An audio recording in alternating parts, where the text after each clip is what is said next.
Earth Debate live. I'm your host Nathan Oakley, and if you are new to this channel, or you've not done so already, then be sure to subscribe. Hit the bell notification icon and join button if you'd like to become a Nathan Oakley 1980 channel member and keep up to date with the Flat Earth Debate. If you would like to support the channel, there is a super chat that runs alongside each of these shows while they are live, and there's also a Ko-Fi, Patreon, crypto and thanks button in the info box below the video.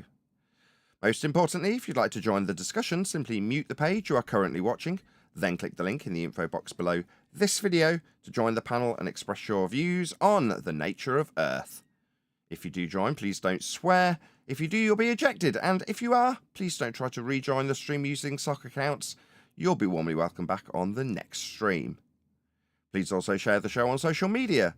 Sharing the show obviously increases the live audience, but this in turn increases the chances of a more diverse panel, so please share the show on Facebook and X. Now we are joined by Neil, Eli, Click OK, Sensual Goat, and a whole bunch of people in the Flat Earth Debate Discord server, so welcome one and all. Good morning, amigos. How are you? Tick, tick, tick, tick. We're good, Neil.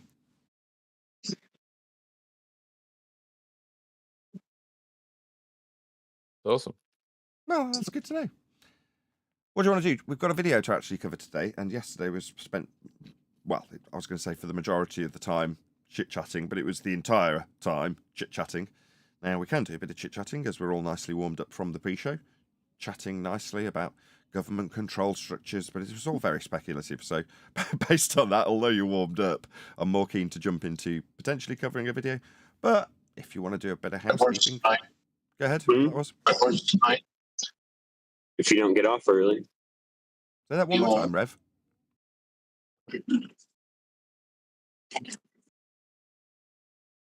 Rev, are you hot micing right at the beginning of my live show? Thank you so much.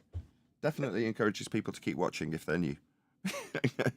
Anyway, as you can tell, we do have a live panel. If, as I said in the intro, you do want to join, there's a link in the info box below this video, and you can join the Flat Earth Debate Discord server run by the illustrious... Where is he actually? Is he even here? I'm not going to give him a shout out. If he's not here, I'm not going to kiss up to him. Strictly speaking, we're in competition now because I'm sort of pruning out the best participants that join from the public and get them to join the separate panel, which is what I call G+, which is a service that I pay for slightly better audio and a few features that I like, which I won't bore you with. But that was cause for a bit of a, what's the word, disagreement between myself and Righteous Voice. Ah, there we go, I mentioned him. But Righteous Force was of the opinion that no, there's certain people who moderate the Discord server that cannot be on the G+ panel in spite of them being amongst the best panel members. So he's like, oh, right, it's like that, is it? But that's no bad thing. So yeah, if you are watching in public and thinking, oh, I could definitely have my 2 pennyworth on here, it is that easy to click the link and just join. So big shout out to our moderation team in the Flat Earth Debate Discord server. It isn't actually mine, which is why there's this healthy competition, if you want to call it that, between Discord and G+, because I run G+, and Righteous Force runs the Flat Earth Debate Discord server. Obviously, it's our home. We do occasionally toddle along to other servers, but it's not run by me. And every bit of moderation, I don't even know how to use Discord half the time. I have to get advice on what to do if I want to go somewhere. So it's all very embarrassing from that perspective, but nevertheless, very amusing. If you do want to join, though, like I say, click the link. It's the same link. It doesn't alter in terms of how the process of joining stays the same. So if you did want to join, like I keep saying, click on that link. How many people are in the server now? Does anybody know? 15. No. I don't mean in this Over live stream. 100. In the actual total, no, the total number of people. Close to 1,000. One more time. Close to 1,000. Close to 1,000 members in the Flat Earth Debate Discord server. Wow, that's a lot of people to participate. Cool, very cool. Oh, 14. Most of them are lurkers. You say LARPers? 4 years. No, I mean lurkers, like they'll watch the text chat and they'll observe what's going on in the server, but they won't join. Oh, that's fine by me, as long as they don't clog up the voice chat. So for the live Nathan. shows, for the live shows especially, I like to keep a cap on the amount of people that can join the live stream chat, so I can keep an eye on everyone at once, basically. Obviously, although I'm decrying my knowledge of Discord, the bit I do use, I've got a very good handle on, and I want to be able to keep an eye on anybody that's speaking or causing audio chaos. So I limit the number, and if people hang around and they're not talking, it's like just go and watch it on YouTube, because then there's more space. Because someone might try and join and go, "Oh, I can't get in." I've got to actually ask somebody why I can't join this 15 strong panel that's already at 15, or whatever the number is currently. But the point is, if you're in the voice chat, talk. That's what it's for. If you're not, and you're just like, "Oh, well, I want to listen." Well, it's not a listening room. Go somewhere else. Chat. If you've got something to say, join. But if you don't want to talk, don't join a voice chat. That's my attitude anyway, because it just clogs up the space for somebody who might want to join from the public. Correct. And one time Anthony came in and started kicking everybody out, and I was new at the time. And like 5 times you removed me. I finally had to say, "Yo, stop kicking me." Yeah, you haven't shut up since. Yeah. Bloody Anthony. Yeah, I mean, what I'm actually effectively doing, because I've got a nice pool to get people from, and obviously when people pipe up in the Discord server on the live show, and I've got something good to say, I prick my ears up and think, "Oh, all right, that person could potentially be a more regular member and become part of the, let's be honest about it, favoured panel for my show." But being able to pick those people out from the crowd that's come from the public doesn't mean I should neglect the fact that that net still needs dragging.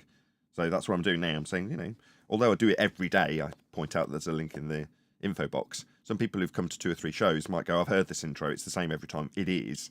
And then scrub through it and then forget the points in it, which is to say, number 1, share the show. Number 2, if you want to join in, if you want to actually have your voice, you can. Most of the time, if you're a newbie, the rest of the people will be hushed pretty quickly. "Hang on, shut up. Doesn't matter how important your point is. There's a new person that's trying to pipe in.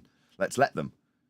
So at the very least, you'll get to make your claim, hopefully unimpeded. And if it does get interrupted, that'll be shut down for at least the entirety of your claim, at the bare minimum. So, Is that why you let mine go through when I first came on? I had an important thing to say. I doubt it. Yes. I said my first words on this show were, "Is this the legend, Nathan Oakley?" Yeah, I don't like ass kisses. They probably didn't go over very well, I'm in no doubt. Anyway, quick shout out to Jason Dean, who says, "Please check out the movie trailer, ... Anybody want to translate that into something I would understand? Because thank you for the super chat, but I don't really know what you're referring to. I wasn't ass kissing. I was being honest. I didn't even realize I was actually on the show. Okay. Well, you don't, do you? If you just join, that does take some people by surprise when they join the Discord server, and then they see live stream, they join, and they think, "Oh, well, there's got to be another step. I'm going to be had a word with, or there's going to be something else." And the next thing you know, you open your mic, and you're out on air on YouTube live. It's like, no, you are part of the show now. That's how easy it was. I know there's some authentication. Is that the right word? Authentication. That's the right word. That you have to go through to become part of the panel, but it's not exactly complex. It wasn't only that. I was listening. You got to remember how flat earthers were being treated. There was nobody talking and speaking to ballers like it was here. So that I was blown away, because that I was not experiencing that. Okay. I take it we're going to forego housekeeping, right?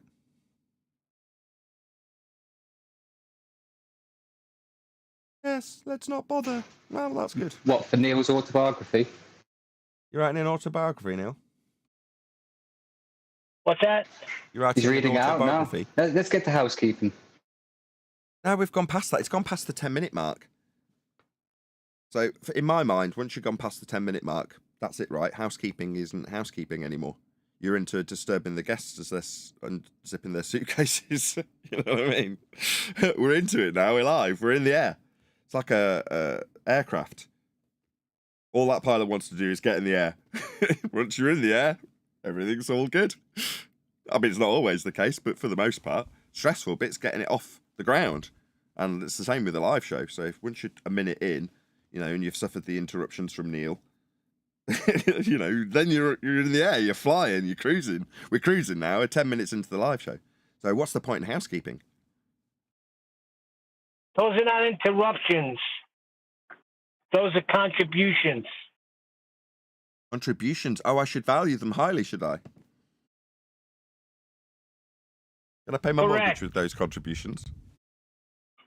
Smash the super chat, by the way. I contribute my loyalty. Something nobody asked for.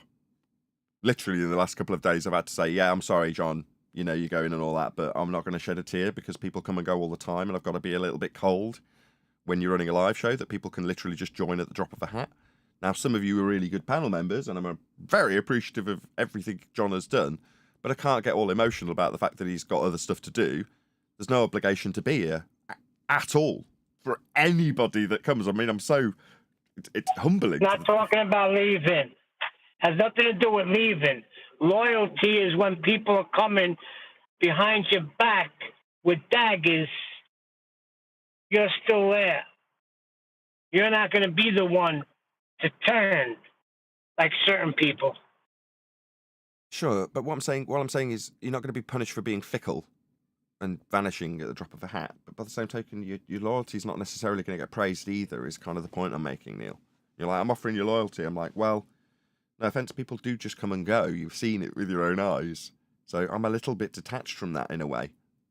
Same reason I said earlier I don't like butt kisses. Same principle. That's it, Jason Dean. He says, fly me to the moon, just for fun. I don't think you can fly to the moon, Jason Dean. Or is he just quoting Sinatra? Frank Sinatra sings it. I was going to say, is he just quoting Sinatra?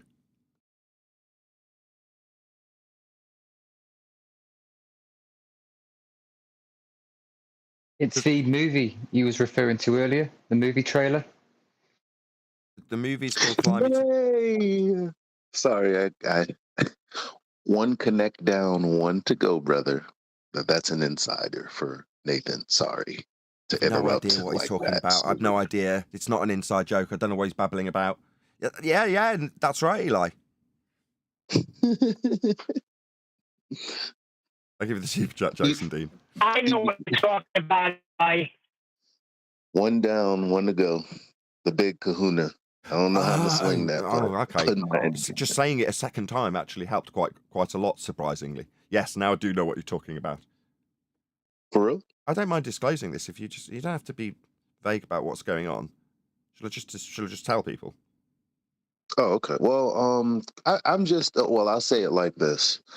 There are two people that, you know, I've taken up the responsibility to contact. I know you guys love Nathan Oakley, and I know you like us to take this show on the road, right? And have him, you know, talk to all your favorite people rather than some other people.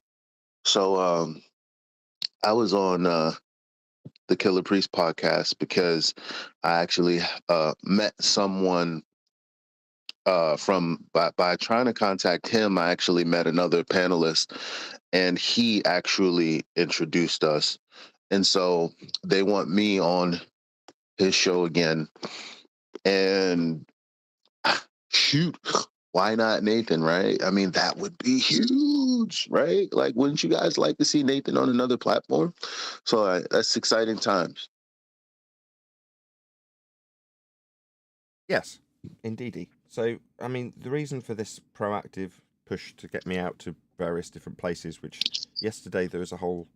You should pop yourself on mute, Eli. There was a whole meeting of minds after the show where me alone, I basically can't do what is going to be and is currently happening, which is to say that I'm going to release a book in the next maybe week, might be a little bit longer, but I'm going to say in the next week or so. It's already finished, it's done, it's written, the cover art's been done, it's ready to be published, and it's got a price tag and an ebook, and you can order a hard copy. All the things that are ready to be done are done. Now, what now needs to be done is I need to get in touch with various different people who are influencers that I can say, right, I need you to influence your audience to buy my book, which is typically the way things go when you go out to these places, like exactly the same format as Dave Weiss has done with his app. Go buy my app, I'll be going, go buy my book. In other words, it's a reason to be in front of these people. So that's why, without knowing many people, quite literally, I'll just be honest, I've reached out to the people around me and gone, well, you know, it's only 6 degrees of separation. How hard can it be? Here's the people that we would want to be, you know, listening to the subject matter. Some of them pro, some of them neutral, some of them covering the subject with others, but potentially not pro at all. But all of them valuable in terms of promoting what we do. And what we do is been put into a book. So there we go. So the book's already got a title, All Roads Lead to Flat Earth. And yeah, like I say, that's going to be coming out in the very near future. And hopefully I'll go on a little tour de force out there saying, go buy my book. This is why Earth is measured flat. So that's been organised currently. But this is something that will be happening, you know, over the coming months. And I think it's about the right time to start saying, yes, this is going to be happening. Although it's taken a very long time to pull all what I've just described very succinctly together. It's not like it's happened in the last week, far from it. But yeah, you'll start seeing the results of that behind the scenes work that a lot of other people have done around me to enable me to be in a position to be out there promoting something. Because I feel, and others have suggested, that if you haven't got something to be out there promoting, it's a lot harder to get in front of somebody, motivating them with things like affiliate links is what motivates them to have you on the show. There's a whole, you know, financial negotiation about what will be beneficial to the person that's interviewing you, that is normal. Now, for me, obviously, I'm not necessarily doing any of this. My motivation is to tell the world Earth is flat. That's how it's measured and dealt with.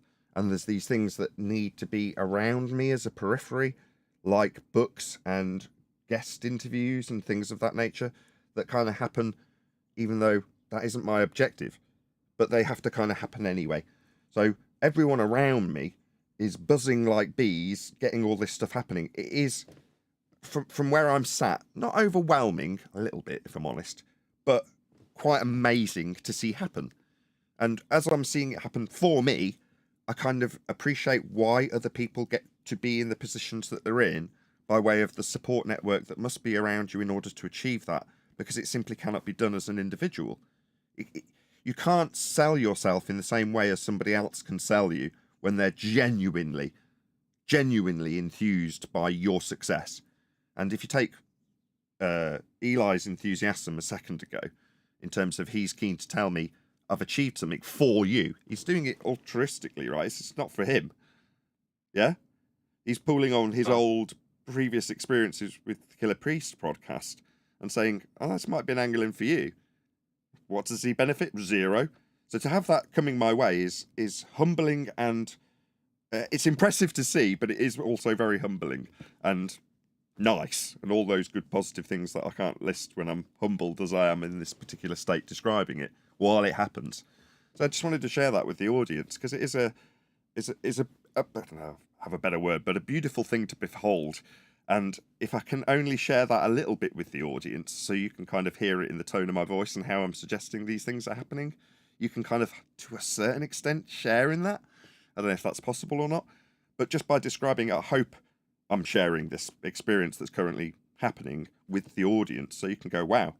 And if you're long-standing, long-time audience members, you'll have picked up these vibes anyway. Maybe even be participating, like in the Discord server that I'm encouraging on this show, people to join.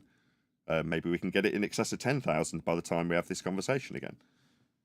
Anyway, it's a lovely roller coaster to be on at the moment, Eli. So yeah, Now, thank you for being one of the wheels. after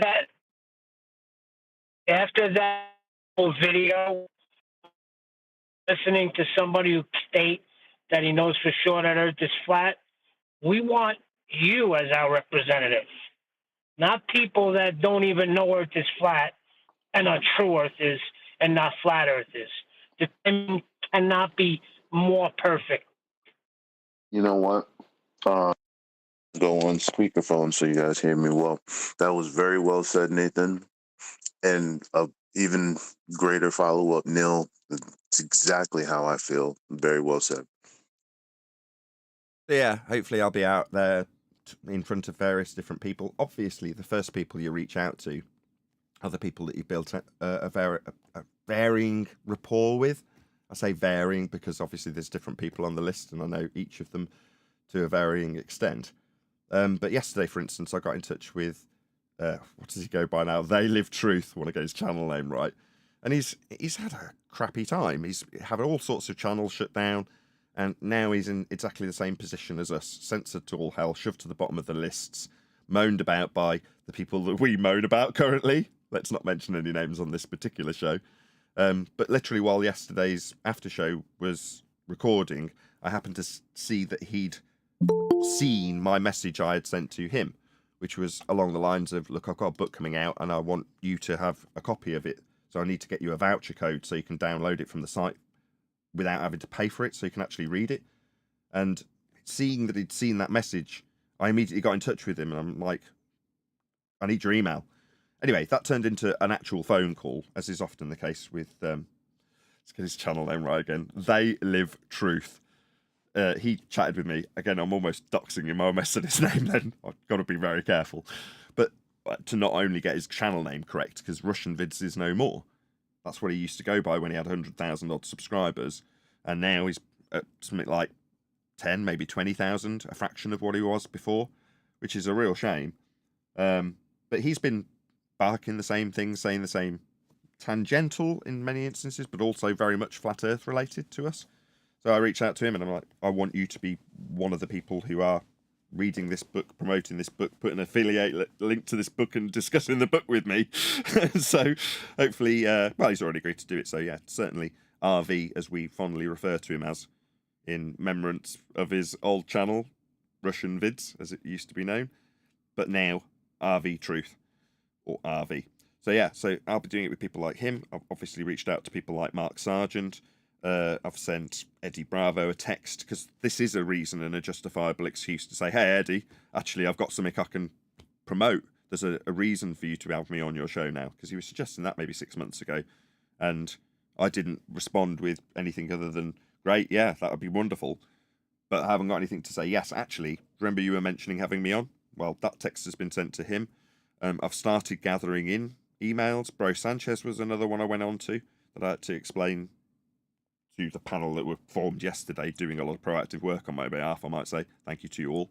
That with Bro Sanchez, it was easy enough because I've got a reasonable, again, much lower than I have with RV, relationship with Bro Sanchez. You know, I sporadically talk to him, have interacted with him on multiple occasions. I'm subscribed, I'm occasionally in his chat. So when I was happening past his live stream and dropped a message to him in the chat, I thought, no, he will actually pick up on this and respond to me, and he did. You know, dishing out the email that is public anyway, that I could send him a link so he can download this book pre-release for no fee, because obviously it's all set up to be paid for, but I don't want people who are potentially have me on their show having to fork over the cash for the book. So I want to send you a voucher code so you can just discountly download it. So that's what I've been doing. I've been gathering up those emails. There's obviously a few others that I probably haven't mentioned but have acquired, and I can't remember right off the top of my head while I'm live. But yeah, but that's what I'll be doing over the next couple of days as well, trying to get more and more emails and having the preemptive message with those people to say, I want you, you know, aware of what this product is, so I can then, you know, after you've read it, hopefully get you to promote me and it on your show.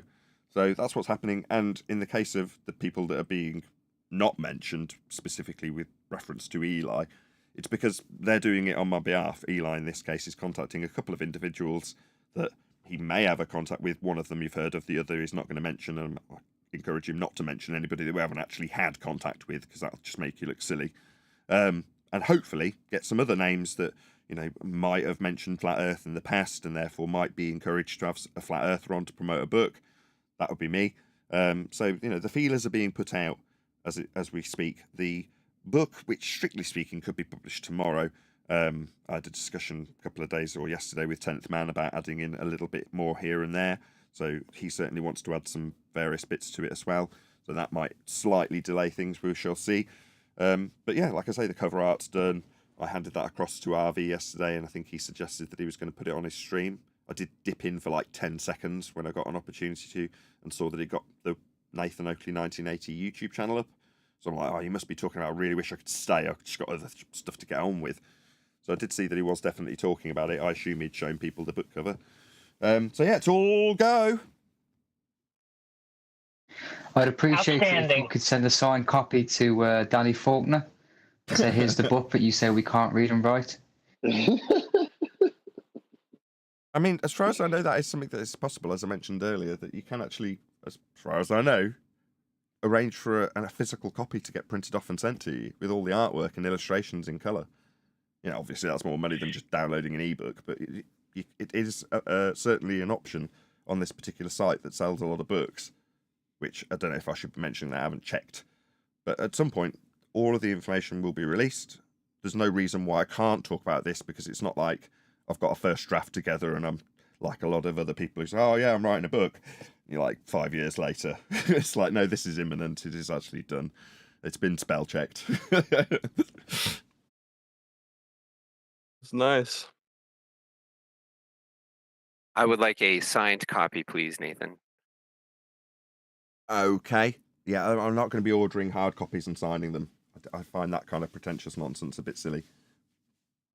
There's not going to be a book signing in your village. Well, when you promote it, there's things called book signings. Well, no. You go to Barnes and Nobles. While I'd love to take part in that 80s pastime, we currently live in an age where we can digitally transmit our images and download books. So while that might be the way we used to do it. Yeah, but you can't meet nobody. It's not going to cut it. No. Yeah. Readers love the convenience of 2024, but also as book readers, people who have loved books forever, they will have both a digital copy and a hard copy, because there's nothing like the smell of the pages, the way it feels, you sitting under a light. You're never going to read. You're never going to get people who love to read not loving that. And I'm sure most of the readers would like a signed copy. Maybe not most of the readers, but there's definitely a reason to sign a few copies for specific people, maybe.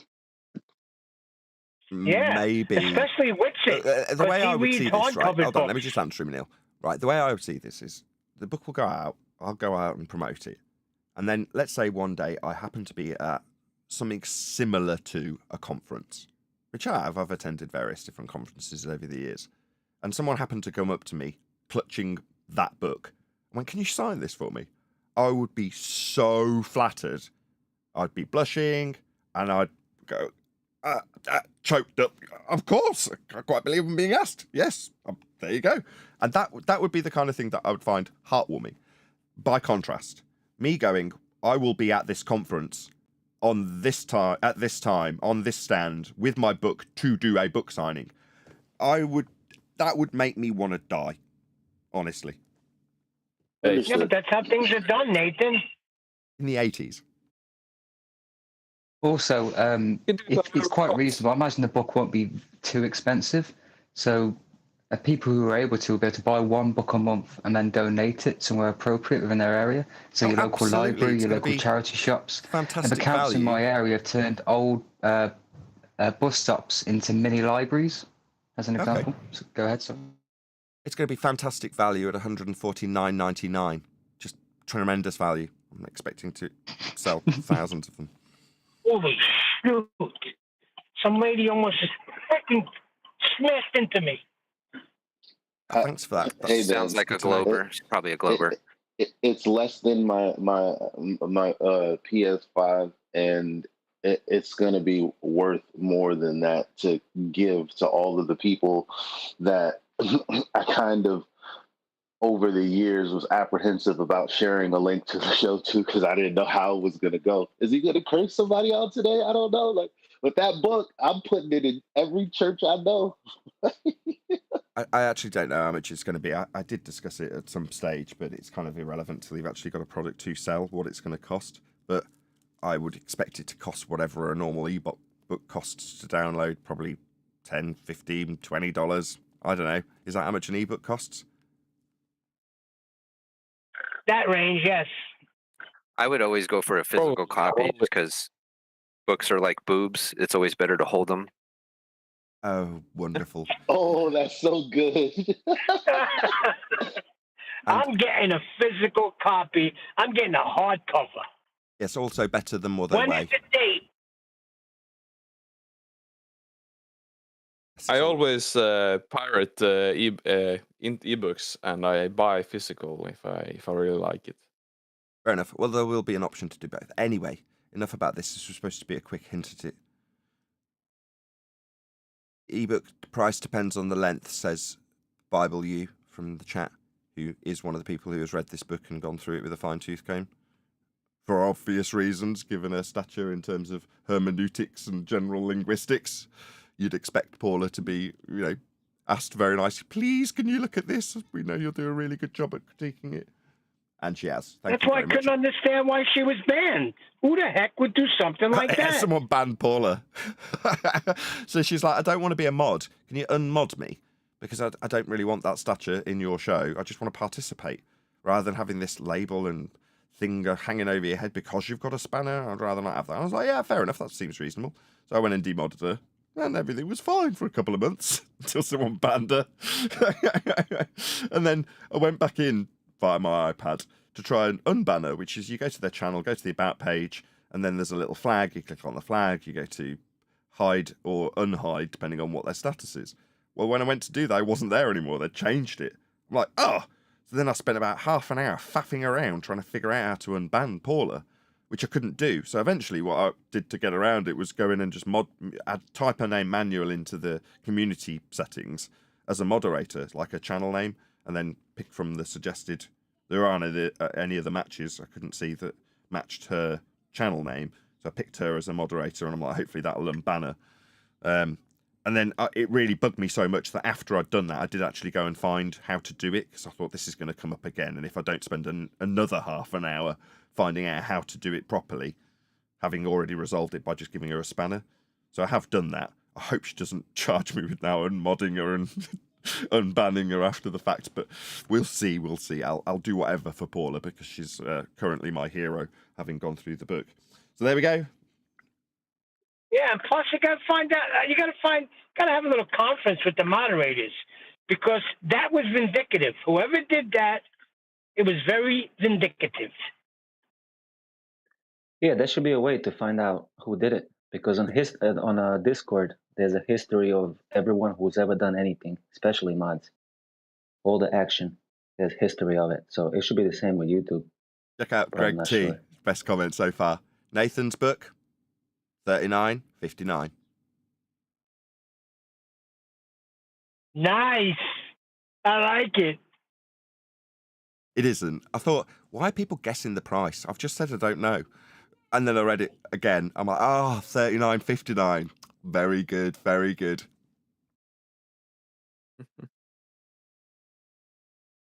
If we can wangle one of the versions, you get to minus it from 90. I was going to say, if one of the versions can be wangled to be that price, I don't know if there's like how close to the mark that is for a price. Goat.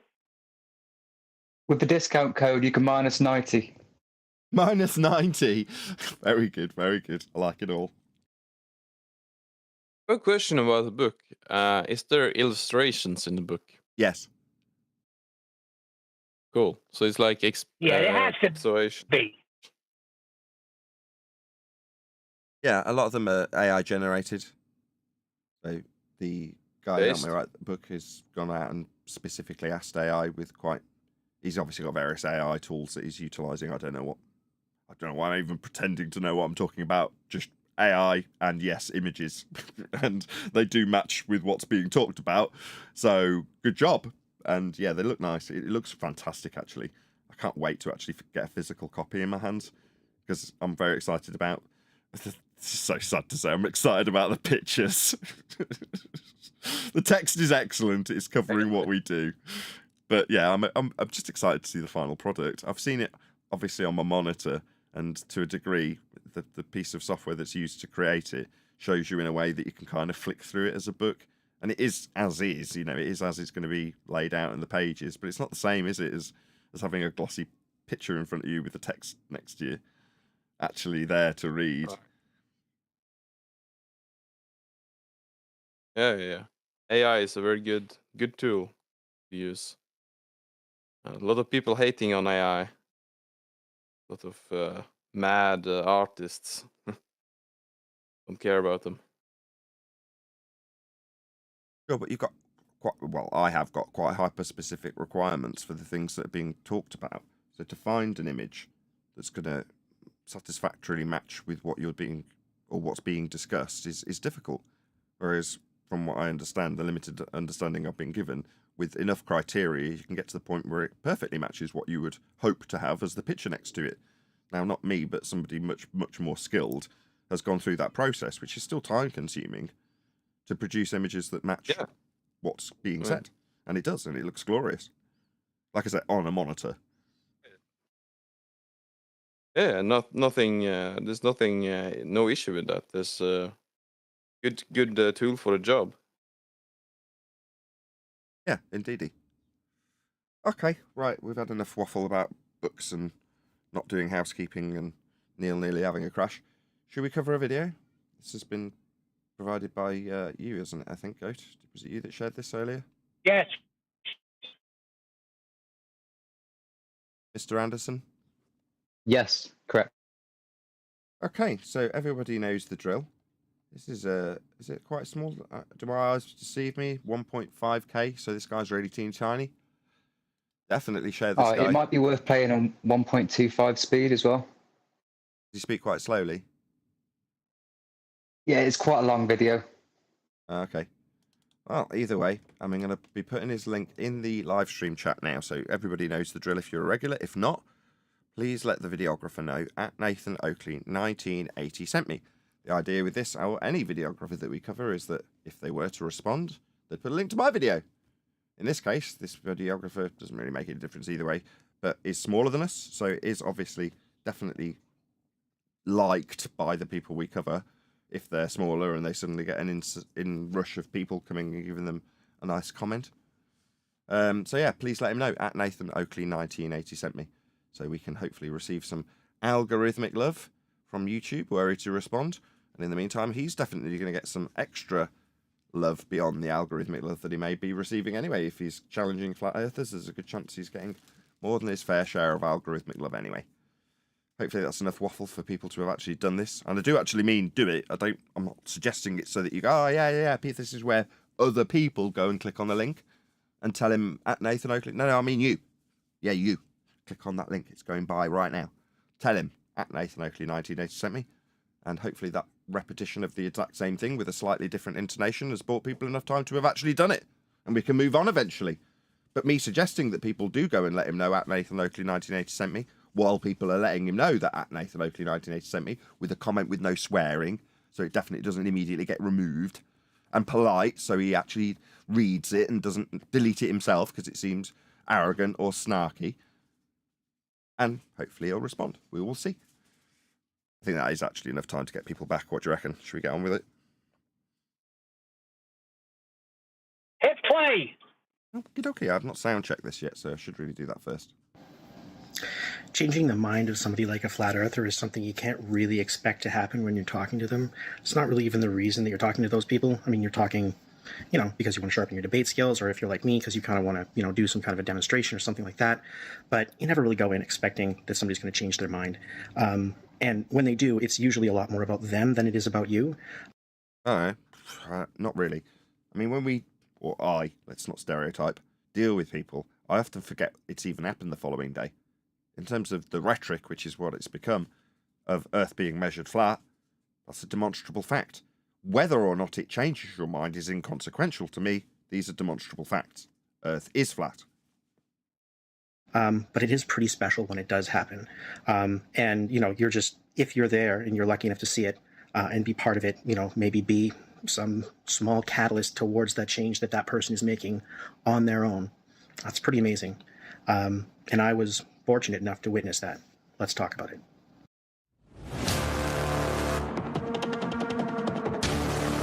To people on the internet. I'm always very polite about it, though. I just tend to ask difficult questions and insist on the answers. Shouldn't be a big surprise because I am, in fact, a lawyer. You can think of my channel as kind of like a self-defense course for getting in fights with the internet. Okay, was there a point that he starts waffling about anything beyond word salad? Is there a point? We're about a minute and a half in already. On my channel, you'll find a lot of stuff to do with debate. I do a lot of adapting cross-examination techniques and other techniques that we use as lawyers to Cool. Make people who are... Did you actually watch this, by the way? Mush? Was it Mush? No, it wasn't Mush, was it? No, that wasn't me that shared this video. It was Ghost. Sorry. Sensual Goat. Sorry, Goat. I got through some of it. I did send to you for you to see as well. This wasn't the video that Mush recommended it in the pre-show, just so you know. No. It's the video I want to be covering. I think. I debate where a flat earther changes his mind. That's the one that this is, isn't it? I debated a flat earther and he changed his mind. I should have done this in the call to action, really. Let's do that now. So the name of the video is I debated a flat earther and he changed his mind. Question mark, exclamation mark. And it's on Mr. Anderson YouTube channel. Mr. Anderson. Anderson. So go and check him out. As I say, I've already put a link, so I won't do the call to action again. He just What was the flat earther's name? Dave Weiss? I don't know. We'll find out, I guess. Quite a long video. Reluctant to face the truth and confront difficult ideas. So this channel is all about kind of adapting those things and showing you how to use them in regular conversations rather than just in courtrooms. Because, especially as we get into these increasingly polarized societies and these echo chambers, the skills that lawyers use to have those difficult conversations. I would advise this guy goes and looks at Deception Detective. So he's got a little blurb that he does. I'm trained in statement analysis. I'm a lawyer, and this gives me an advantage in looking at these videos because X, Y, and Z. Moving on to the video. Yeah, check out Deception Detective. He does a very similar thing. I'm hoping for good things from you too. Conversations, which have been sort of honed and improved in courtrooms, are becoming more and more useful to regular people. So I hope that you guys can sort of take this debate that I'm about to share with you as an example of sort of some of the things that you can do, that you can employ, that you can incorporate into your own debates. And you don't have to approach it just like me. In fact, I suggest that you don't. But maybe there's a nugget here or there, a little trick that you can use to... I'm going to blast through this because him repeating himself 2 or 3 times about the same thing is kind of a bit tedious. We're going to go into my first flat Earth room and just see who's there and see how things turn out. See whether or not we can get into a little bit of a tangle and just sort of. The goal here isn't really going to be convert anybody because it's just not going to happen.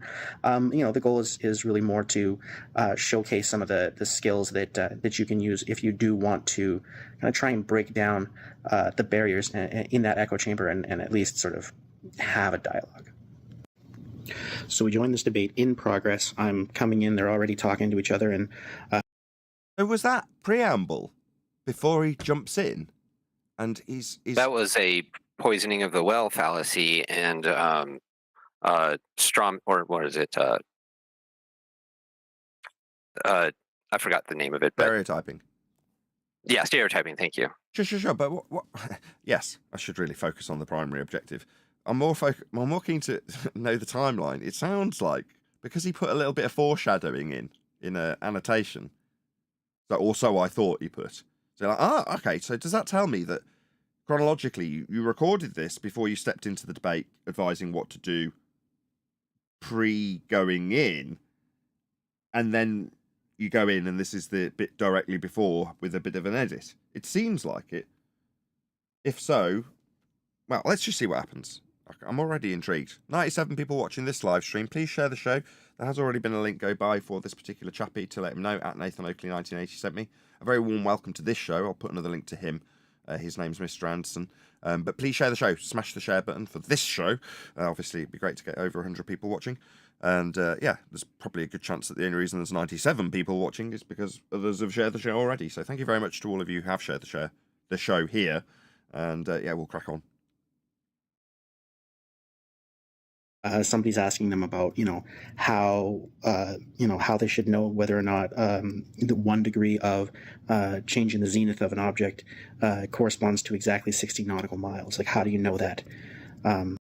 Well, you'll need a flat Earth to Degree? measure the degree. And zenith? It's a flat Earth measurement, mate.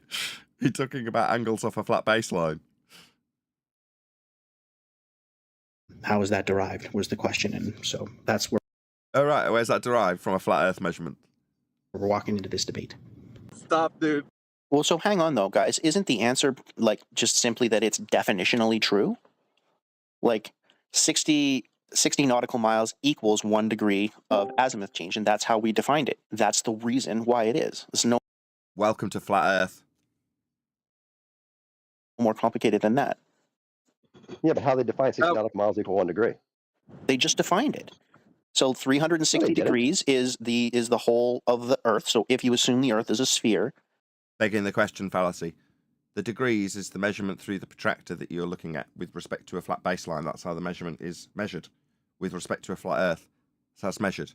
You turning the protractor into a globe Earth that you assume isn't going to fly. Here, we'll see what happens on this discussion.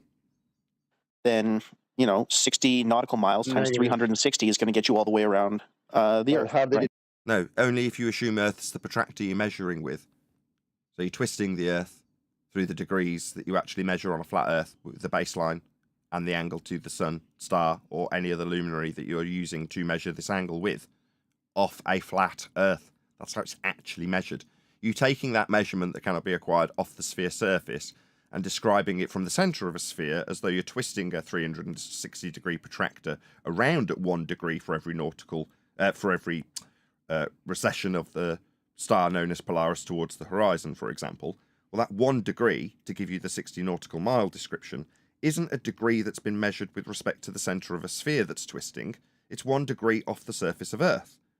Recession to the horizon, indicating an increase in your latitude, and 60 nautical miles for every 1 degree of declination to the horizon off a flat Earth.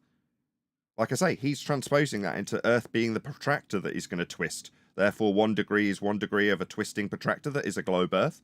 No, you have to actually acquire this measurement physically. Earth is physically measured flat. Have you noticed Matthew learns in that Discord server? Oh, yeah. Well, he knows this. He told me. He conceded it to me. Why isn't he correcting him? No, you're going to need a flat Earth to measure the angle, aren't you, Matthew? Determine the size of the Earth, then. How do they determine the circumference? Incorrect. How did they determine the circumference?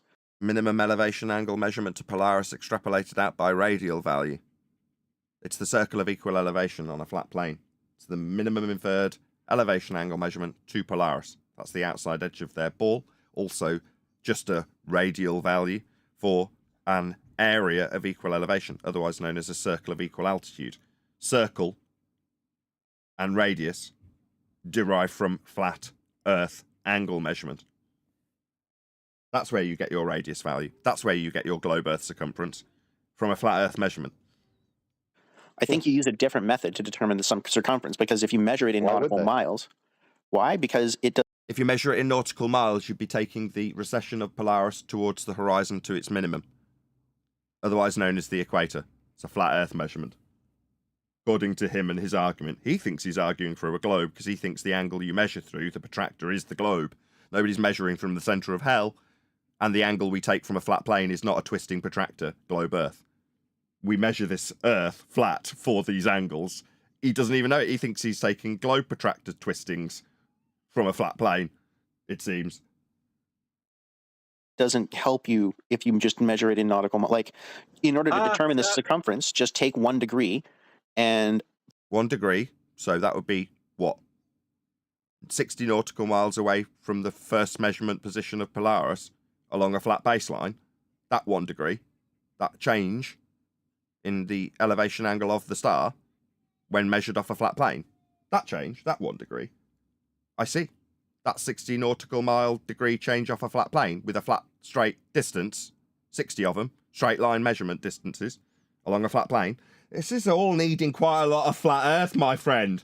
You think Matthew Learns would be telling him he conceded it to us. He seemed ignorant of it until we pointed it out to him and dragged him through the hedge backwards with him kicking and screaming, and then eventually conceding that he's going to need a flat Earth for these angle measurements. I mean, if Matthew Learns is there, you'd expect him to pipe up and say, yeah, this all proves flat Earth, as he knows it. Figure out how far you travel in order to get 1 degree change in azimuth, and then... Sorry, 1 degree change in azimuth? Do the multiplication. That would give you the circumference. Not azimuth, it's zenith. But okay. Oh, sorry. I miss. I know what you meant. Yeah. Yeah, so do we. Altitude and azimuth are flat Earth. These people think they're using globes when they're measuring Earth flat. Good choice. Good choice. Amateurs. Say again? Amateurs. No, it's what we've been dealing with for 10 years. People use a flat Earth and think they're making a globe claim with it. Zenith, so zenith. Yeah, that's how they would go about doing it, right? They would take their zenith with respect to a horizontal baseline. You'll need a flat Earth for that. Take the angle of elevation, maybe Polaris. You'll need a flat Earth for that angle of elevation with respect to a flat baseline. They'd drive 60 miles south, or they'd drive a distance south, and they would take another angle, and then they would just simply say, okay, this is the difference in zenith, this is how far I drove. They'd do a simple division, and then they would figure out exactly how many miles per degree. Right. That's how they would do it. Right. Pretty simple. So it's just a and that's not the same as a mile on land. Those. It is a mile on land. What do you mean it's not the same as a mile on land? Why? Because it's a straight, flat distance. Suddenly the land we're describing with nautical miles, that's distances on the ground, isn't the ground. We got there pretty quick. Why? Because it's not your globe Earth protractor you were twisting when we measure flat Earth angles off the surface and witness a star that doesn't move, drop towards the horizon as we back away from it. Yeah, you'll need a flat Earth for it all. It is the ground. Those are nautical miles, and that's the reason why nautical miles are different, is because they're definitionally nautical miles tied work on land too. Right, but they're not the same as land miles. There's a different. Yes, nautical distance. mile and miles are different. 69 equals 60, right? We know that. Right. So that's the answer. So it's not like, I mean, it's not an imponderable question. The real imponderable is why does the North Star move when you travel south? Why is that the question? It's the basis of the latitude system. Yeah, 1 degree drop towards the horizon for every 60 nautical miles, measured off a flat Earth. Why does it do that? Who cares? It's the basis of the latitude system. This is non sequitur. Why are you even asking? Why it does that? Because the Earth is spinning, he's going to say. Say again.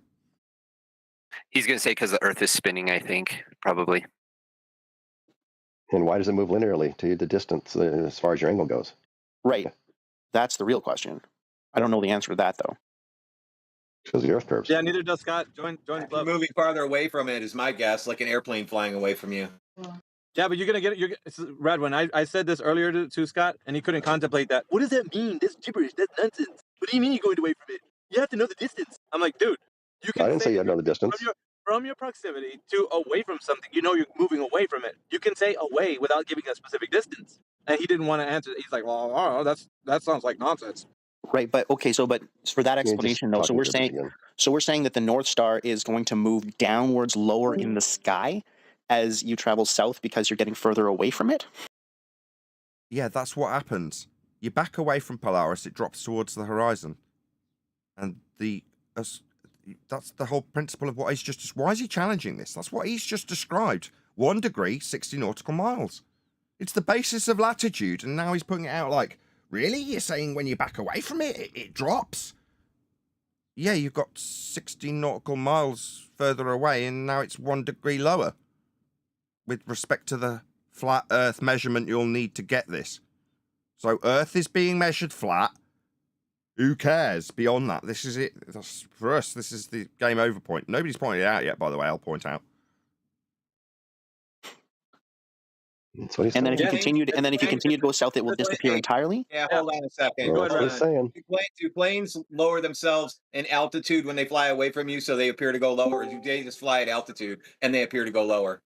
Okay, so that's a nice, concise description of perspective change with altitude.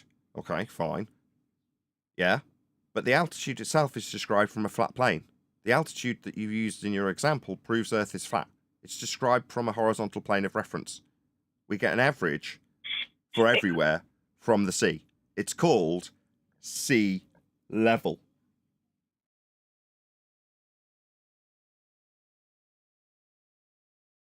Now, Neil, now. Not in the middle of when I'm talking. Not...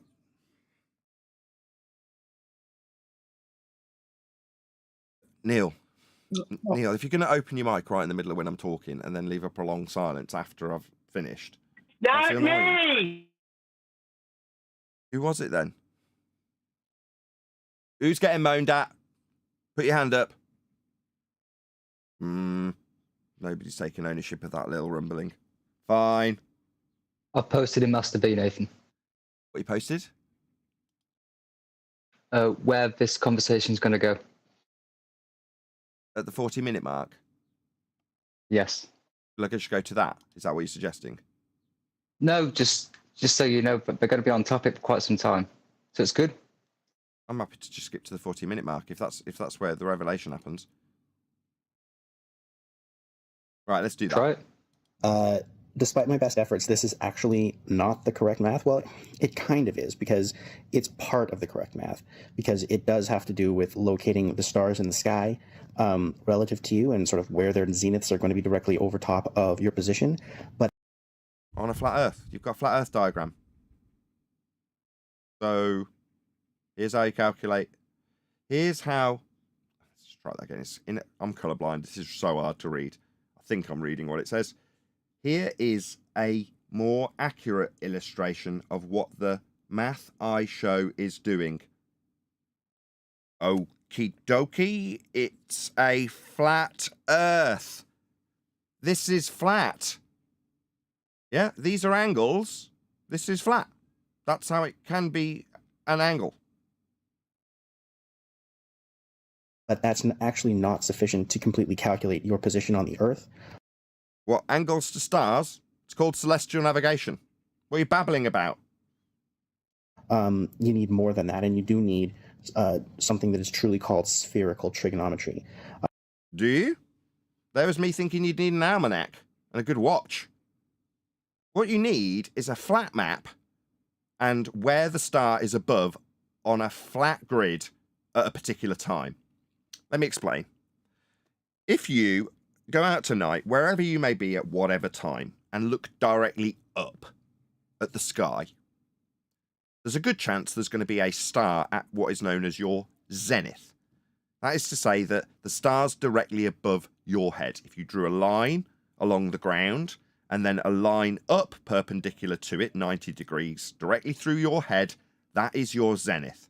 So let's imagine, for the sake of example, that there's a star at 7 p.m. directly above your head tonight, wherever you may be. That is the star's ground position at that time. Now, that information is in the almanac, because we've spent thousands of years tracking the stars, and they're cyclical.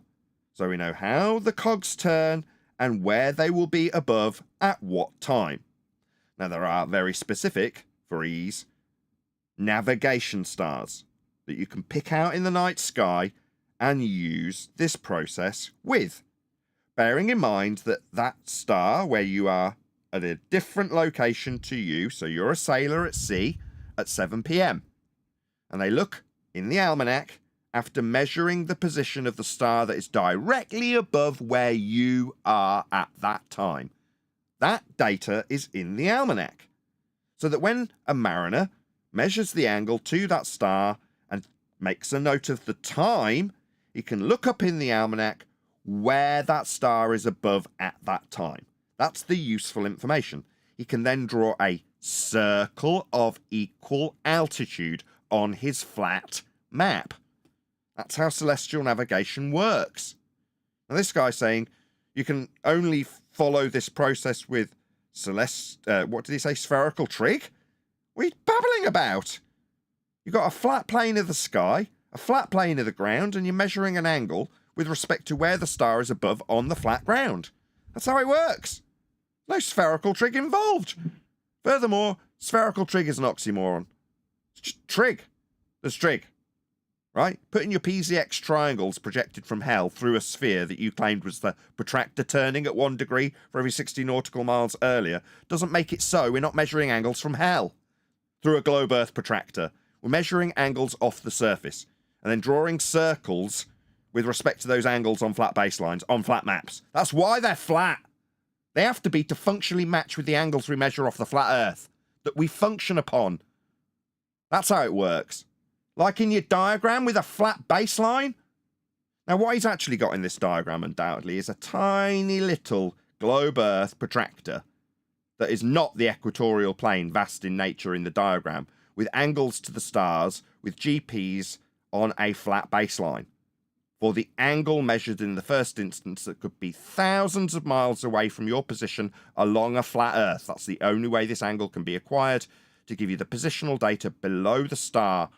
So this is you on the ground at 7 o'clock with the star above you. He can measure an angle from a position that isn't where you are to that star and look it up in the almanac. He needs and it requires and is functionally flat in order to do this and navigate. This is how our maps are made. This is how the latitude system is made. This is how Earth is measured. Flat. This is a spherical triangle, it says. I can definitely read that. No, mate, there's no such beast as a spherical triangle. Triangle means straight lines meeting at vertices. Spherical means curved. You can't have curved lines meeting at vertices and call it a triangle. It's not. That's idiotic. And so I thought that I found it, but actually I'd only found a part of it. Nathan. And the irony here is that the real... Yes.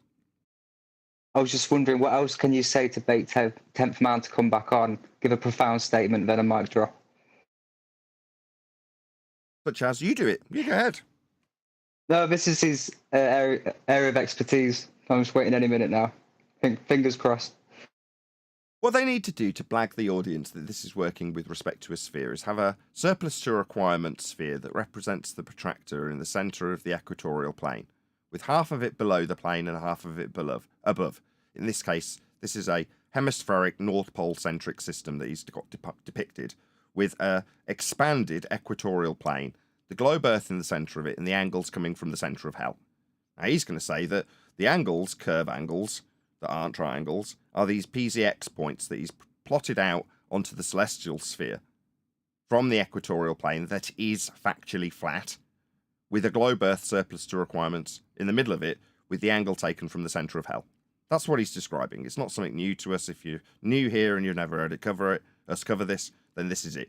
This is how the blag works. All the measurements must work from a flat plane, so if you're ever going to claim it's working from a sphere, you're working from the centre of hell with an extended equatorial plane. The globe Earth being nothing more than a protractor that you're not standing on, you're standing in. Like if you blew up a Zorb ball, turned all of the points around the Zorb ball into a hemispheric protractor, 180 and 0 on either side, and you sat inside the Zorb ball and started pointing to stars off a flat Earth through the Zorb ball at the sky, well then you can point at points on the Zorb ball, mark them for all the stars, and then describe that view that you have as the hemispherical view described in the celestial sphere when you take north and south. Well, that's the view that you get through the Zorb ball that is your protractor if you're looking at the stars through a transparent Zorb ball, marking out the points that you see as you point out all the angles through the hemispheric blown up transparent ball that you sat in. Now, if you then call that ball Earth, you can suggest that the angles you're taking from hell, projected through a surplus to requirement surface that you're not standing on, otherwise known as the Zorb ball with all the angles on it, to the sky that you measured through the ball, then you can pretend that the ball, completely redundant and surplus to requirements in this diagram, has something to do with the measurements taken off a flat plane. In this case, the equatorial plane. That's this. It doesn't. We're just measuring Earth flat. It is that simple. His after-the-fact attempt to pretend that the point PZX triangle curve angles are something to do with the actual angle acquisition off a flat plane is what they do after the fact to believe they're what, standing in hell? Measuring angles? They're not. Stupid. stuff is actually much more complicated than the stuff I'm showing on that screen. And I'm going to link a paper in the description so you guys can see what the real math looks like. And it does have some diagrams and stuff too to sort of flesh it out. So yeah, we're very, very familiar with all of these uses of flat planes. Here's the flat plane for the angles. Here's the flat plane for the angles. Here's the flat plane for the angles. I mean, they call them various different names. Plane of the ecliptic, equatorial plane. They're all the same thing, though. Flat planes that are used for measuring angles and then transposing globes into that aren't actually used for anything other than pretending that they've got something to do with the angle measurement that's coming off a flat plane, described in these diagrams. We do measure Earth as a flat plane. We do get angles from it. We can plot those angles into models and then pretend that those models have a bearing on our reality. We can also pretend we're sitting inside those models with a globe Earth wrapped around us that we can then fantasize about standing on rather than in.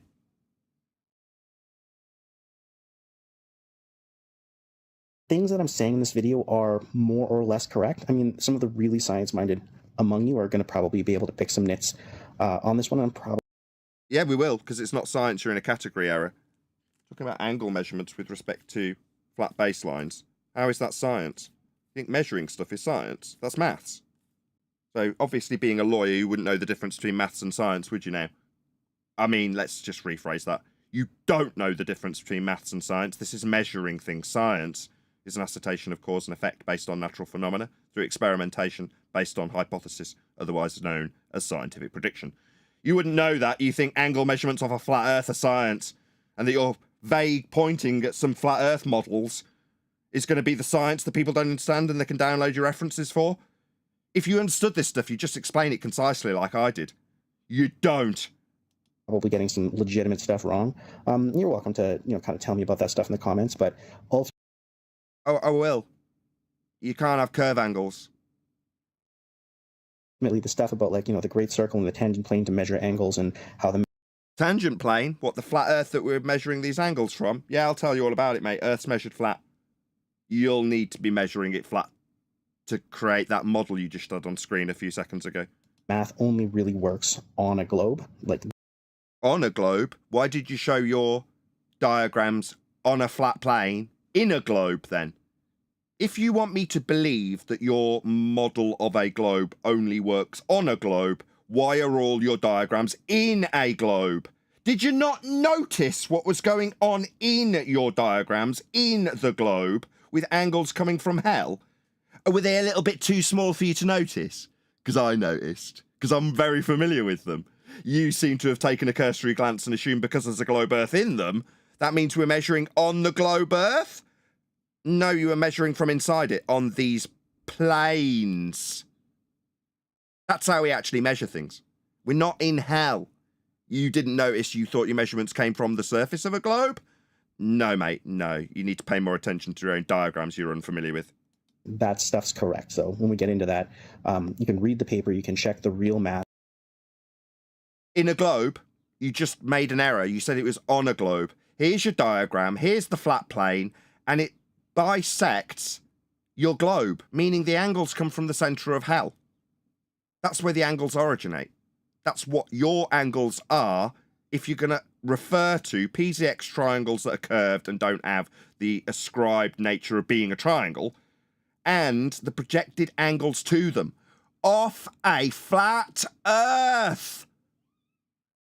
My God, these people are stupid. Look at your own diagram. These aren't coming from this globe surface, teeny tiny in nature.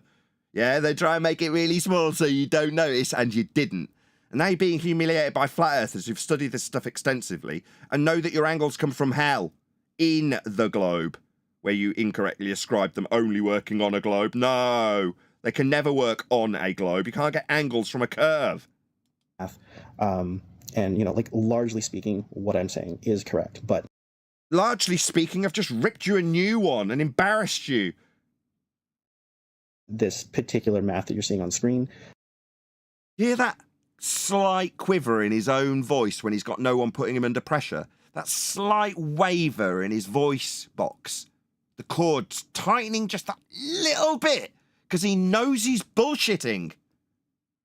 Yeah, that's a little bit of stress creeping into his voice when he says, for the most part, weasel words.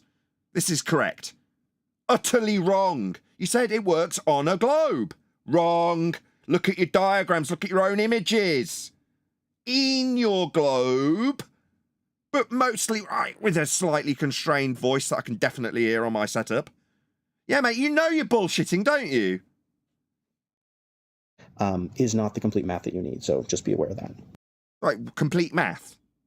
I thought this was science 5 minutes ago. Now we're not having the complete math given to us. I'm pretty sure I extrapolated out the entirety of celestial navigation based on your own diagrams and my extensive knowledge of what we've learned over the last 2 years of how we measure Earth flat. I can explain it. I didn't even need any diagrams. You say there's more to it. Well, why didn't you go through your PZX non-triangles then if there's more to it? Surely you could just explain it, given you're a science whiz. Go on, whoever that was from Discord. Someone want to add something?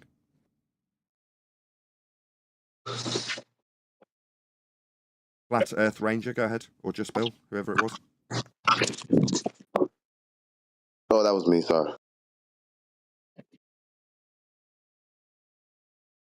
Were you going to step into mod just Bill? Is that why you're flashing? No, I received the call and then came off mute. Yeah, you feel free. But just Bill's just hovering off mute. I just wanted to know if just Bill wanted to add something. Just Bill, can you pop yourself on mute, please? Just Bill. Sorry, dude. No worries. Go ahead, Neil.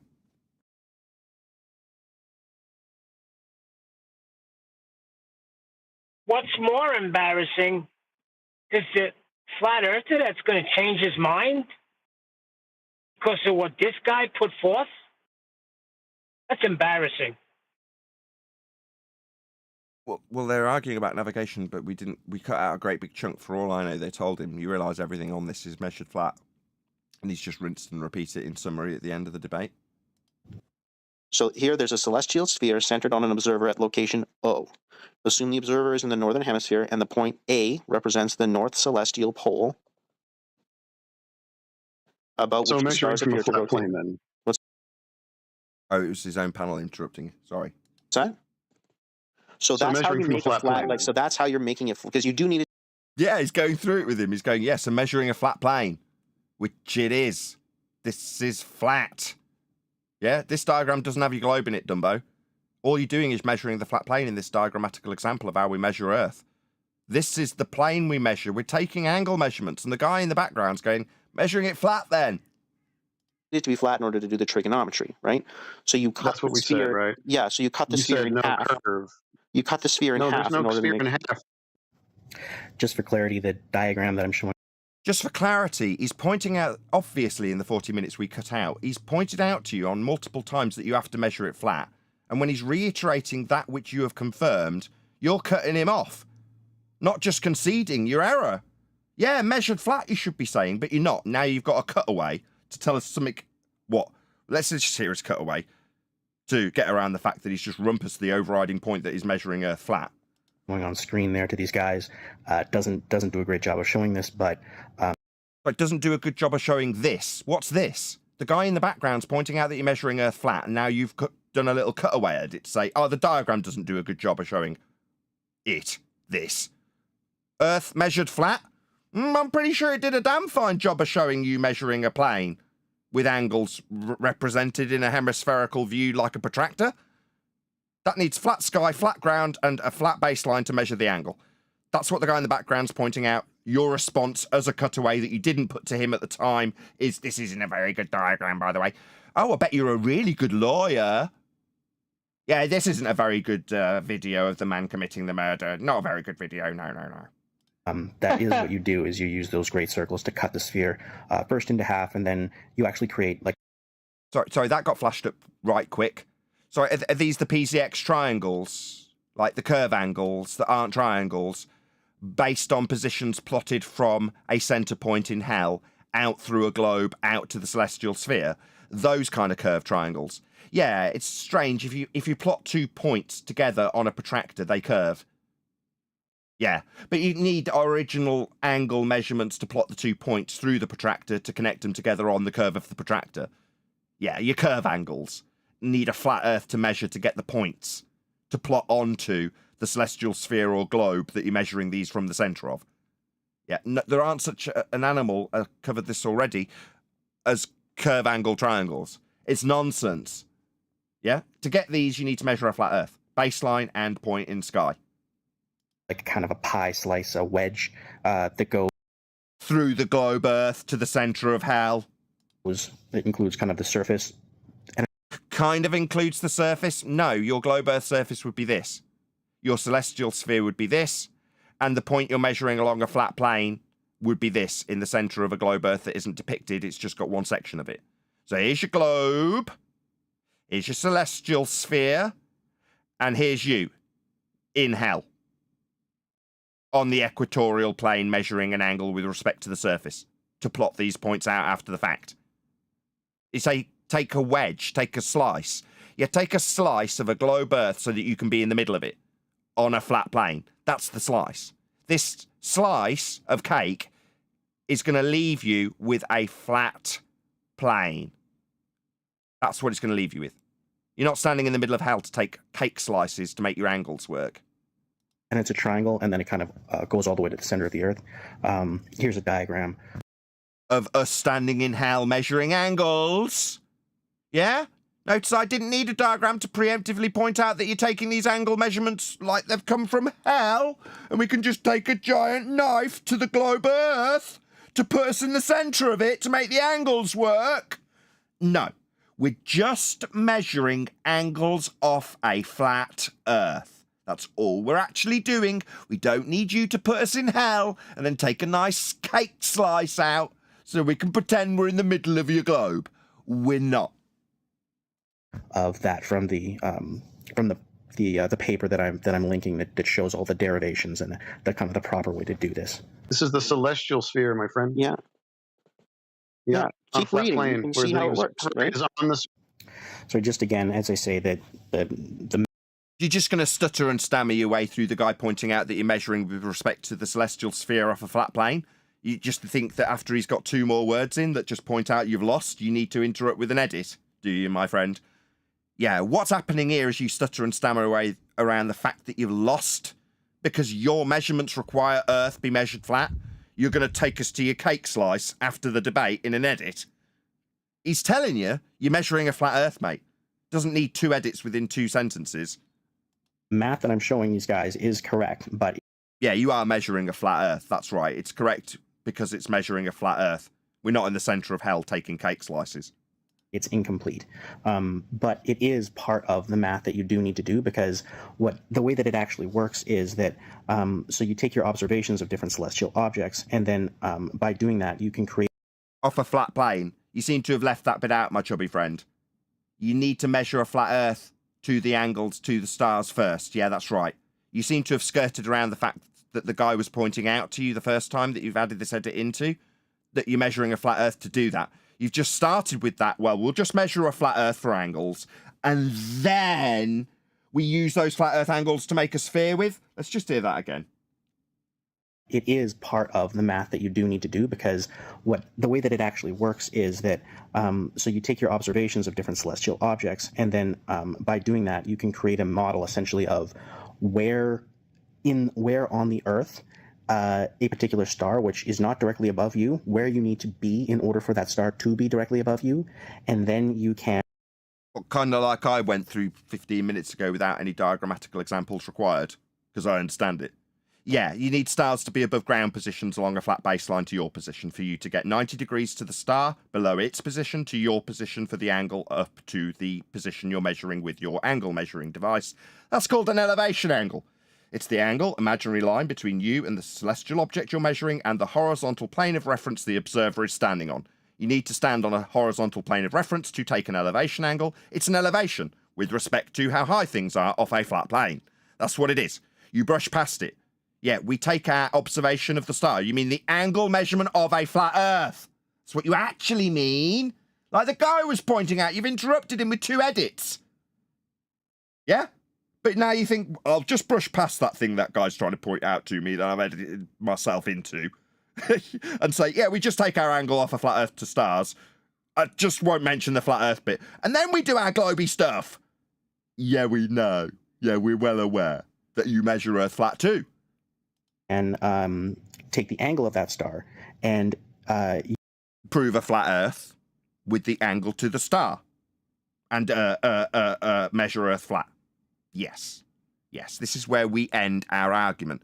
First thing you're going to do, if you're going to assume a globe that you can be in to take a cake slice from, to wrap it around you, if you take measurements from the equatorial plane through a globe Earth you're not standing on anymore, to an inferred model of a sphere measured off angles off a flat plane, then you must first start, as he's just told you, by measuring Earth flat.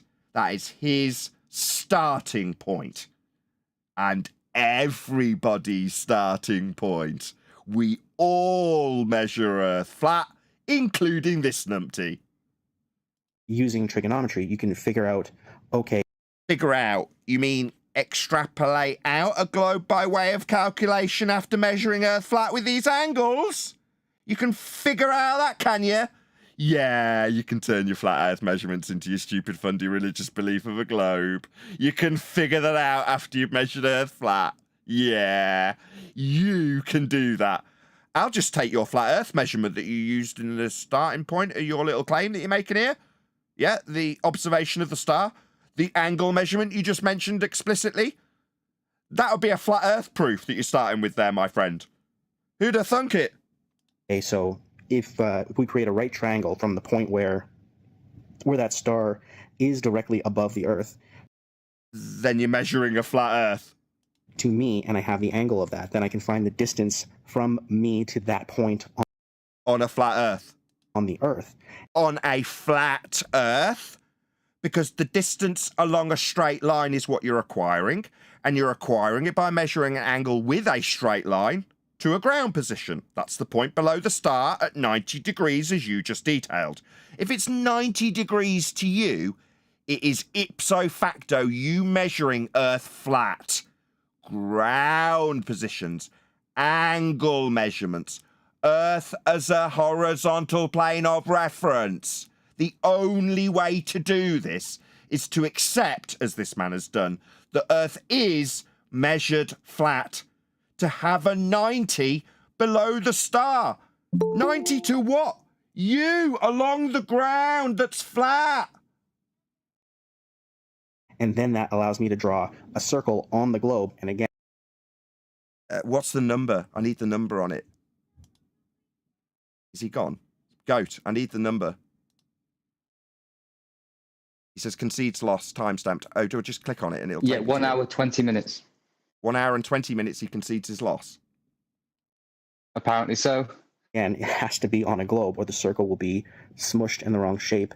Good job I cut you off as well. I didn't edit in me when someone else that you've debated with is pointing this out already, that I'm having to reiterate and triple iterate as you say that curve angles now apply. Obviously not. Let's move on to 1 hour, 20 minute mark, because we're already well over the scheduled hour that I normally like to take. Let's go to 1 hour 19:06 and see from there. Or we could say it's a celestial sphere. Or whatever. Right. But so here's the problem is that So here's the problem is that it could be right if you're where you're standing right now, that the whole of the world is spinning around the North Star and you're not moving. Right. That would be fine. But the problem is that when you move on the Earth, Polaris moves. Polaris moves in the sky. And it doesn't move in a straight line in the sky. It moves in a curve in the sky. So, and the thing is too, if we were all of us to look at Polaris in the sky right now, it would be on different points on a curve in the sky at the same time. But if Polaris... Yeah, I don't know that, guys. That's wrong. No, what you're describing is a glorified protractor. So if you imagine a plane that's at the point that you happen to notice it directly above your head. So you look above your head and you watch the plane, and you know, because you happen to be in contact by radio with the plane, that he's maintaining the same altitude above a flat Earth. It's an elevation above sea level. He's maintaining level flight. Level. Nevertheless, you know that he's the same height above the ground as he moves away from you. Yeah? Now what you do is, sound familiar? You blow up a Zorb ball that you happen to have around you. And you happen to have 0 to 180 marked on the Zorb ball that you're sat inside looking at this plane. And when it's above your head, you go 90, look directly above me. And as it moves away from your position, each time you look at the plane, you mark a point on the Zorb ball. And as it reaches the horizon, because you've got an exceptionally good view, you're up a hill, you see it reach and breach the horizon, you mark it on the 0 point as it disappears. And what do you know, when you get out of the Zorb ball and look back at it, you go, wow, it looks like it moved through a curve. No, you're plotting its points with angles that are measured with respect to a horizontal plane of reference, and then giving a depictorial representation of what you saw. That's 2 parallel planes with a view of a hemisphere, like a protractor. That doesn't mean that as Polaris drops to your perception 1 degree for every 60 nautical miles, that it's following a curved trajectory. It just means that you're marking it through your Zorb ball 1 degree lower than it was when it was at your zenith. That's all it means, as you backed away from it from the North Pole, if you were to do so. And that would continue to happen as you reach 0 at what they call, on a globe, the equator, also known as the minimum elevation angle measurement to Polaris in a latitude system. Go on, someone's off their mic, obviously wants to interrupt. Go ahead. Go ahead, somebody's got their mic open, so somebody wanted to say something, or is just causing chaos for no reason. Nope, somebody just decided to open their mic in the middle of me talking. Fair enough. Polaris is like, if the stars really are, if we're on a flat plane, then the stars can't be spinning around 8 different points in the sky at the same time. They can only be spinning around 1 different point in the sky. So that means that it cannot be that it cannot be that the sky is spinning around a point. It doesn't work. The math doesn't work.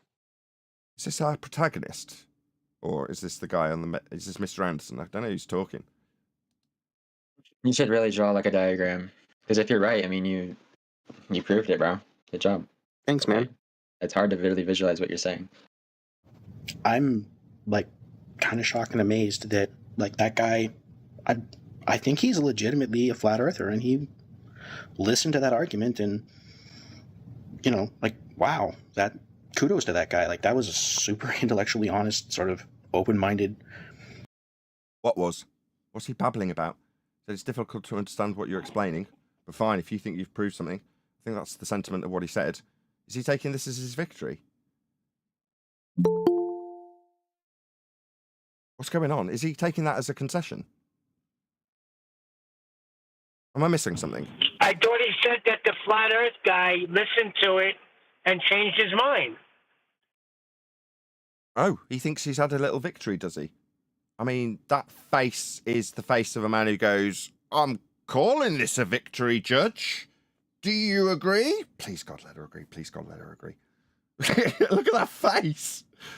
Is that your victory?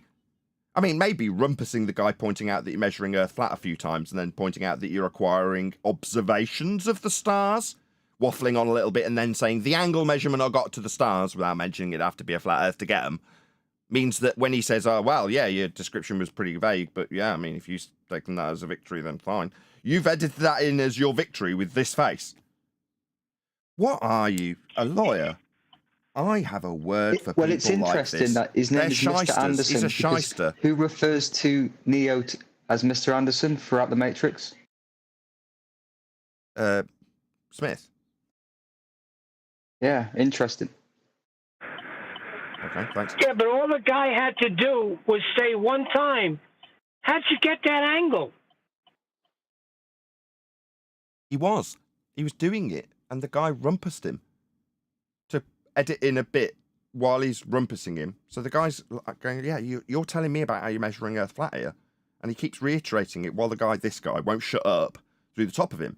And then when that bit comes in the actual chronology of the discussion, he edits himself in to say, yeah, the guy doesn't understand, the diagrams aren't very good. Then we get back to him again saying through the top of this guy, well, this is you measuring Earth flat, mate. This is your measurement of a flat Earth. He then cuts himself in again to say, again, the diagrams aren't very good. And then he moves on. And then we get this vague acknowledgement of his rubbish example as being him taking a little victory dance with this face.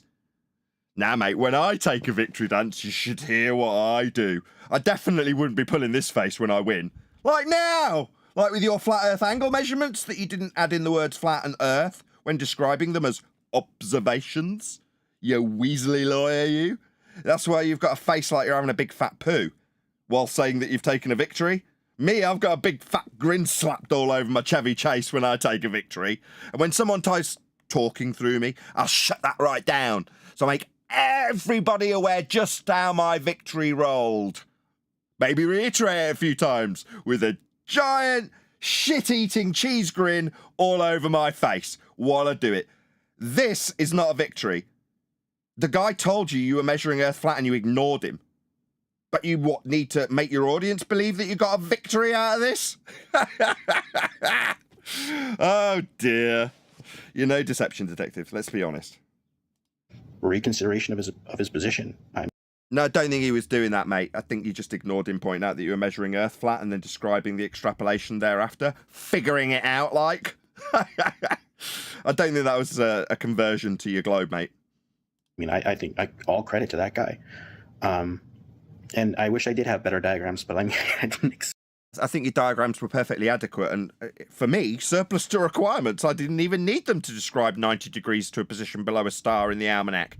I gave a verbal description of you standing with 90 degrees perpendicular to a plane of reference to have a zenith, to describe where a positional piece of information 90 degrees to where you could be measuring it from at sea along a flat Earth. When you make your, what was it you called it? Observation? You mean your flat Earth proving measurement there with the angle along a flat baseline 90 degrees to the point on the ground below a star? Yeah, this is how you really take a victory dance. Just so you know, this is that. Yeah? Your grin doesn't convey the same emotional value when you didn't point out how you were measuring curve angles off a curved surface of a globe Earth with all your diagrams that weren't very good because what, they didn't show a big enough ball that wasn't being used from hell. Now you verbally described the cake that you'd have to slice into to get your point to measure the angle off a flat Earth in hell. You did a pretty good job, verbally, of undoing your own globe Earth claim that needs flat Earth angle measurements. You were just a bit vague and wishy-washy when it comes to those bits now, weren't you? Expect to get into like a deep argument about celestial navigation, so A deep argument? No, I'd be stating facts. Earth measured flat 4 angle. Like the guide did to you. Didn't need deep intellectual discussion. It needed you to comprehend the flat Earth angle you brushed past and rumpused when it was being pointed out to you. But now we can ponder this all we like with a pause button, can't we? Yeah? Point out how you wouldn't acknowledge what you were chanting through when you measured Earth flat from the centre of hell? Oh yeah, oh, my bad. Diagrams weren't good enough. Yeah. Excellent retort. Like, kind of didn't have that stuff prepared, but now I do. So, you know, whoever you are, if you ever see this, then like look at that paper and it'll give you all the detail that you want. You'll see that I was not lying to you. We didn't need it. We had a researcher on the show called 10th Man. He spent about $5,000 on history books, if you want to call them that. That would be to say navigational information throughout the years, dating back several hundred years. Well, a couple of hundred at the most. He spent thousands on these books. You think your crappy, tired old tutty references with the globe Earth making angle measurements for my argument in hell that you can't acquire your measurements from? What, we could contact you for those diagrams, could we? I think we've got it covered, actually, mate. I think we're good. We don't need any of them to rip you a new one, do we? Yeah, your own words condemned you. You called it observations. Nice and vague, nice and lawyery like. Yeah, they're flat Earth measurements, those observations that you need to start your process off, don't they? Yeah? You'll need a flat Earth for them. So will everyone. We'll get a couple more seconds off him and then we'll round this out. Yeah, I'm just, yeah, like. You seem to just have this shtick of just pointing things out and saying, that can only happen if ball. Like, that's kind of all you do. You know. This guy, on the other hand, sounds like he takes a little bit more convincing. Maybe it'll just take him longer. Really justify it. Well, what I'm saying is, here's my challenge to you, is, you know, sit down and with it, you know, maybe you'd have to look up, like, you know, some more trig, and like, it's complicated trig. It is. And like, yeah, you know, it's too complicated for you even, because you were asked for like an hour to post any of it, and then you just responded with, man, it's complicated, man. Right, but I did find it. Yeah. I did find it, and it is hard. I'm not going to lie to you. I struggle with it myself. It's just like. Yeah, if we're doing trig, we're dealing with triangles, aren't we? Right? 90 degrees to the position. This guy understands how Earth is measured flat now. Yeah? They're feeling like he's got some victory over some numpty and some server that he's never going to meet again. That doesn't win you the globe, though, does it, when your angle measurements are off a plane? Anyway, who's got any comment? And then we'll round out and invite people to stay tuned if they're watching on an after show. Go ahead. Why would they be doing trigonometry if they're doing celestial navigation? They wouldn't.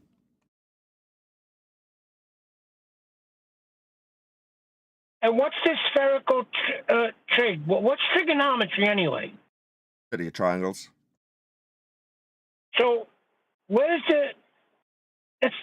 that don't go together, spherical trigonometry. What's that called? The oxymoron? Yes. And I didn't hear the guy concede to anything. So I don't know what he's dancing around for.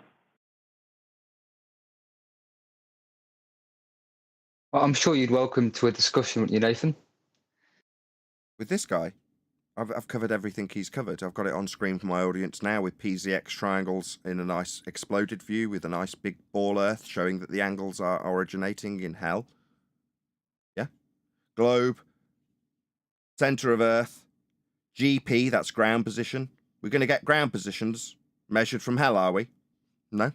PZX triangle, exactly as I described. Star emanating through a globe Earth from the center, exactly as I described when he showed his cake wedge. Here's his cake wedge, but just with the globe that he didn't put in his diagrams. I don't need to go to him to get good diagrams to explain how their angle measurements off a plane are then claimed to originate in the center of hell. Now, I don't need any help with that. I can show it really easily. It's on screen right now for my audience. No, my point is that you'd welcome him on the show because he's already on Discord. So the start of the show is how Discord works, how you get on. Well, he's already done that. He knows. So hopefully he'll be here tomorrow.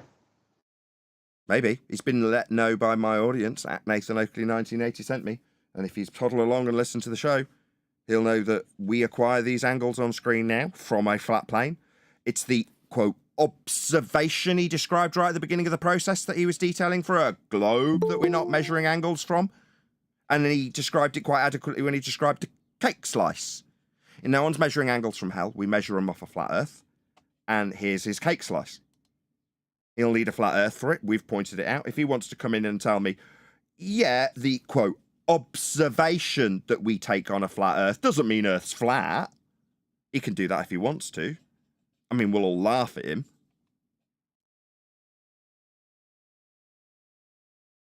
Hey, John. Hey, I just got 5 minutes real quick.